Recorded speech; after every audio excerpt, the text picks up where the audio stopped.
We now return to Mind Your Own Business on DZRJ 810 AM, the voice of the Philippines. Here are your hosts, Nicole Jacinto and Nikki De Vega. Okay, welcome back, folks. I am with Vivian and Attorney Marquez, and we have a caller on the line, JV of Pasig. Let's put him on. Good morning, JV. Yes, pleasant morning to you, Lady Nicole Jacinto, and of course together with your companion there. Yes, pleasant morning to you, course, Sir JV.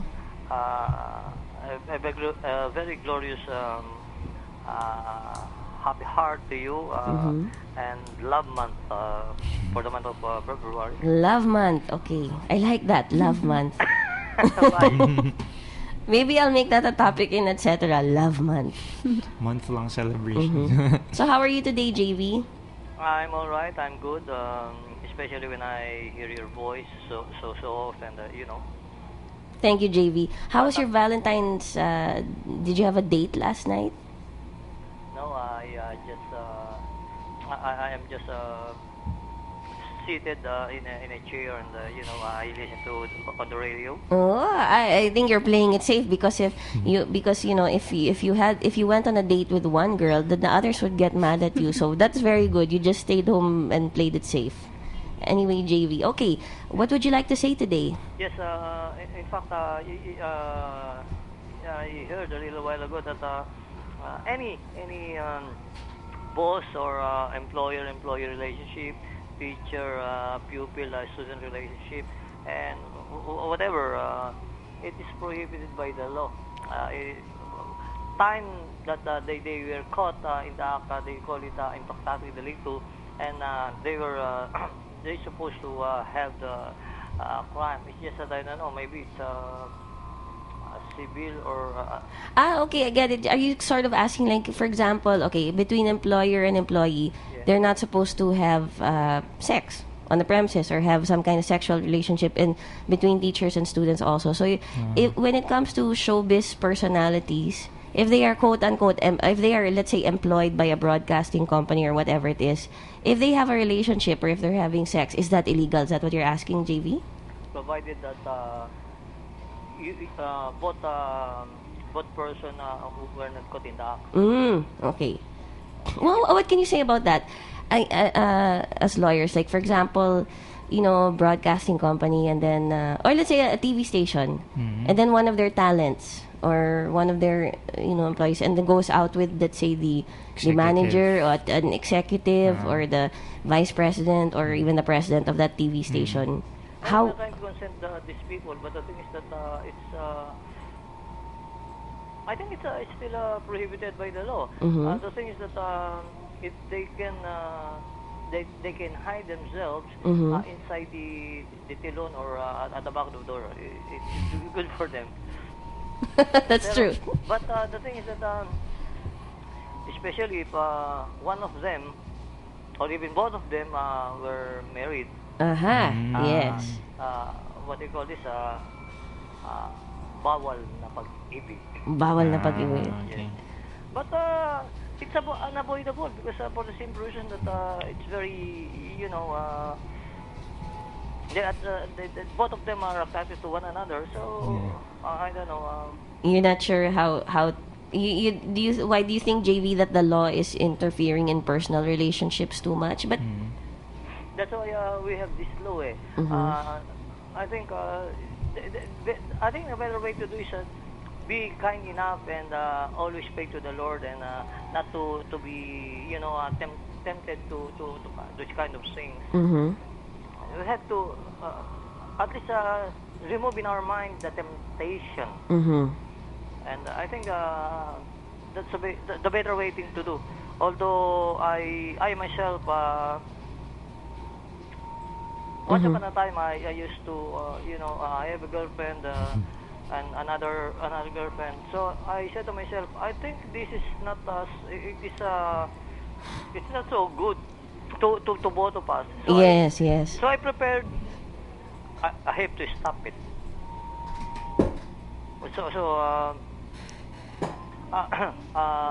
I went in outside the Philippines, and I worked there, and then That's it. Yeah, I guess what I'm getting from you, JV, is that you're saying if we could only discipline ourselves as individuals, then we wouldn't have to have these provisions in the law that protect, that either discipline us in the manner that we should be disciplined in, or protect the rights of others. Let's say the rights of the spouses of those who are, committing adultery, or there's also provisions in the law, right? And I mean, you two are lawyers, back me up. But for example, the law on sexual harassment, because it protects the rights of an employee who may feel like they're being forced to Yes. to enter into a sexual relationship with their employer, As distinguished from the situation given by JV, where he's saying they're it's consenting. consensual. So in that regard, I don't think that there would be any violation of the law if they do those things to which both of them consented. Yeah. Well, for me, of course, as I said a little while ago, provided a man and a woman is not committed yet, but if they are already, it is they can sue this Yes. Either a man or a woman. A woman is you can sue her as adultery. Yeah.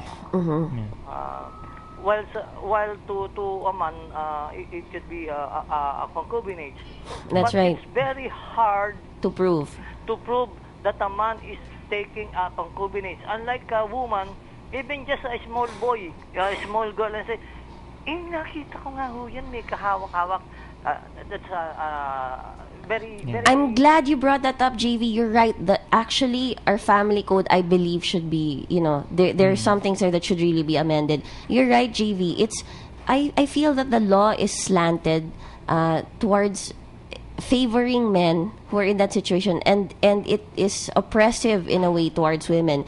It is easier for a man to prove that a woman has committed adultery, that his wife has committed adultery. It's easy to allege that. It's easier to allege that and prove it. Whereas for a man, you have to prove concubinage, meaning they have to be living under the same roof. Yes, I'm a man, but the thing is, I'm not trying to follow the push of my fellow men. The thing is one thing. You're right. Thank Very you, JV. hard to know that this man is getting concubinage, unlike the woman. Yeah. Now, It's not fair. I think the better way thing to do is be humble enough for a man to be kind to your girlfriend, to your wife, and I think that will be better for all of you. Thank you so much. Thank you, JV.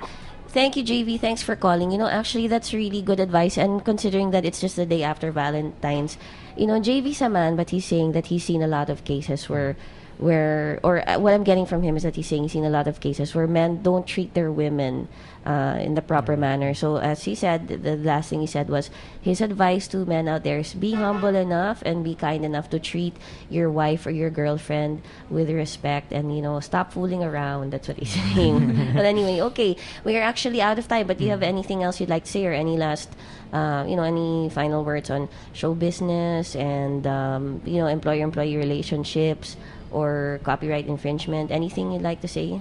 Or we can continue it also next time, and just touch on it a little bit next time. Well, based on our conversations today, it's really entertaining, and we had a lot of callers. So I guess there's really no business like show business. That's right. That's right. How about you, Vanessa? Any? I just want to say hi to my mom and dad. Oh, hello to Vanessa's mom and dad.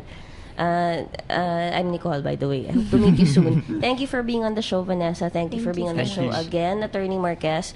Thank you for calling JV, Mang Hernan, and Lita Ramos. Stay tuned for Jerry Cornejo and Not Necessarily the News. Thank you for staying tuned all day and all night to DZRJ 8:10 a.m., the voice of the Philippines.